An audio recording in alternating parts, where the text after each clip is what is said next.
தேசிய ஜனநாயக கூட்டணி சார்பாக தமிழ் மாநில பகுஜன் சமாஜ் கட்சியின் சென்னை திருவிக நகர் சட்டமன்ற தொகுதியின் வேட்பாளர் திருமதி பொற்கொடி ஆம்ஸ்ட்ராங் அவர்கள் 73வது வட்டத்தில் பிரச்சாரம் செய்த இடங்கள்: பென்ஷனேஷன்ஸ் லேண்ட், நியூ பெரன்ஸ் ரோட், ஷேக் மொய்தீன், சுபேதார் தெரு, கனகம்மாள் தெரு, அலெக்சாண்டர் தெரு, லைன், குக்ஸ் ரோட், தர்கா தெரு, ஸ்டாரன்ஸ் ரோட், குட்பெட் பல்லம் 1 மற்றும் 2வது தெரு,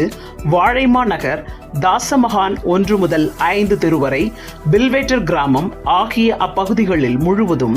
சுற்று வட்டார தெருக்களில் வீதி வீதியாக வீடு வீடாக சென்று நோட்டீஸ் கொடுத்து வாக்காளர்களை சந்தித்து தேர்தல் வாக்குறுதிகளை கூறி இரட்டை இலை சின்னத்திற்கு தீவிரமாக வாக்கு சேகரிப்பில் ஈடுபட்டார்.